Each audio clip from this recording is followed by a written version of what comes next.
In every horror movie I've watched, especially the really good ones, are there bad horror movies? I think that's an idea for another video. Let me save it on my notepad.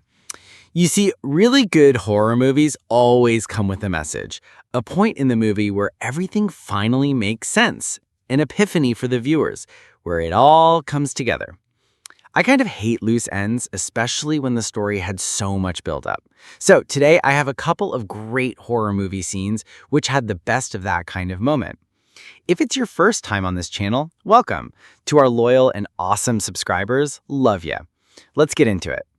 First on my list is The Babadook 2014, which was an awesome horror movie. While watching it, kind of reminded me of Mama 2013, which was way much scarier. She's mad.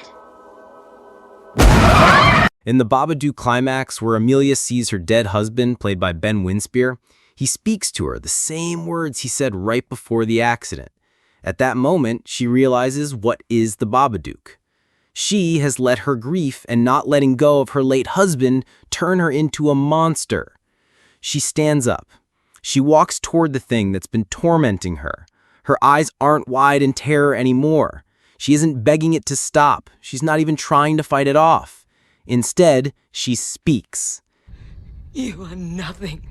That may not seem like much, but if you followed Amelia's journey from the start, the insomnia, the grief, the resentment toward her son, the ghost of her dead husband, then you know how huge this moment is.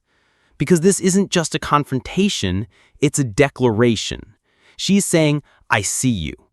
I know what you are, but you do not control me anymore. And what does the Babadook do? It shrieks. It tries to overwhelm her, but she doesn't flinch. She repeats herself again and again, and eventually, it backs down.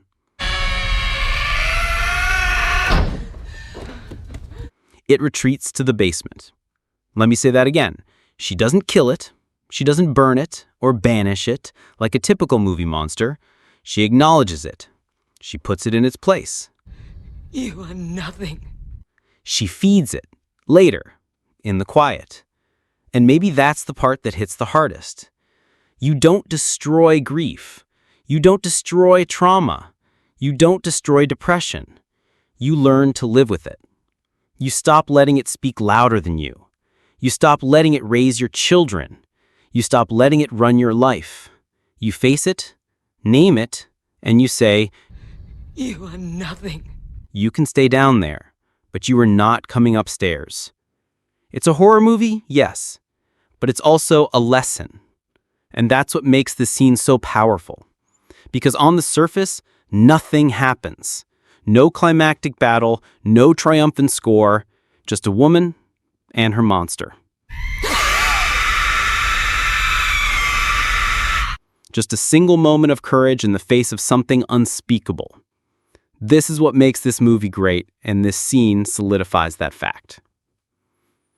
Next on my list is The Shining, 1980. If you've seen The Shining, you already know it's not just a haunted hotel movie. It's a slow, suffocating descent into madness. And one of the most powerful scenes, one that tells you everything about who Jack Torrance really is, happens not during an axe murder, but over a quiet drink at an empty bar.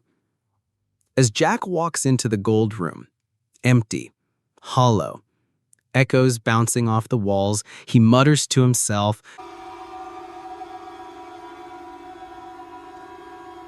and then there's no bartender. Not yet, but he's already speaking, already performing. This is the key. Jack wants a drink. He needs it. But instead of reaching for a bottle, he constructs the entire scene in his head. He conjures Lloyd, polite, quiet, non-judgmental, kind of like ChatGPT. And just like that, Jack has permission to fall off the wagon. A little slow tonight, isn't it? That line sounds charming, but it's really code for tell me what I want to hear so I don't feel guilty. What Lloyd represents here is more than a ghost. He's addiction personified. Smooth, silent, smiling, never questioning, never criticizing, just serving. Yes, it is, Mr. Torrance. What'll it be? Notice how Jack flatters him. He's seducing his own vice, making it feel welcome, justifying the relapse with charisma and nostalgia. And then, the truth slips out, like whiskey loosening a confession. I never laid a hand on him, goddammit. I didn't. He's talking about Danny, his son. And now we're no longer in a ghost story. We're in a therapy session. This isn't denial, it's rationalization. He's trying to rewrite the past, excuse the violence, drown the guilt in alcohol, even if the drink isn't real. Because the pain is. It was 3 goddamn years ago. This moment tells us everything we need to know. If you haven't seen The Night House 2020, stop everything and go watch it.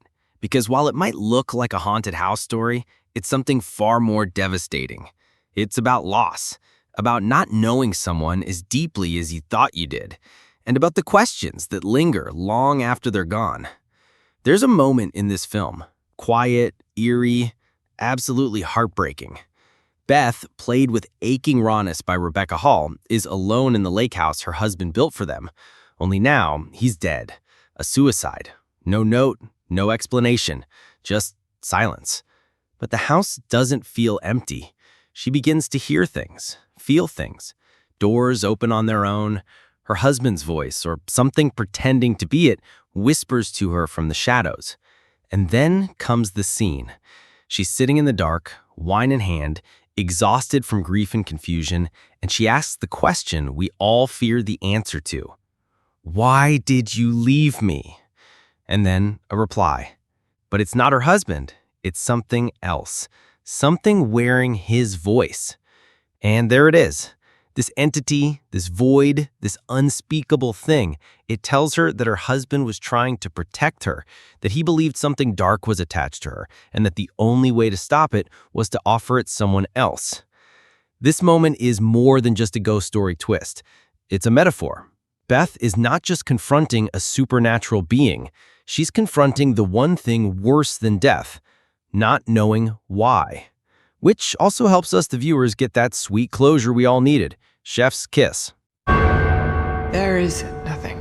Saint Maud is not your typical horror film. It doesn't come at you with monsters or mayhem. It whispers. It waits. It makes you question everything. Until by the end, you're not sure whether you're watching a spiritual transformation or a complete psychological breakdown. And then, in one single cut, you realize it was never about God at all. It was about loneliness, madness, delusion. The final scene. Maud walks to the beach, dressed in white, her face glowing with divine conviction. The sky is overcast, the waves are gray, but she sees it all as holy, as destiny. She pours flammable liquid over herself. People gather around her. And then, wings of light. She lifts her arms as if ascending. The people kneel before her in reverence, a saint, a martyr, a divine servant of God in her final act of glory. It's beautiful, surreal, almost moving, until the final shot. Just a flash, just a split second. Maud, screaming, burning, alone. And that's when it hits you. None of it was real. All the miracles, all the signs, the voice of God, the divine purpose, it was all a projection, a desperate mind building a religion around its own pain. And the scariest part? She believed it, completely, utterly, to the very end. That's what makes this scene, this single, horrifying, beautiful moment, so unforgettable. I think that Saint Maud breakdown really hit me harder than I expected. And honestly, that's all I've got in me for today. Thanks for watching.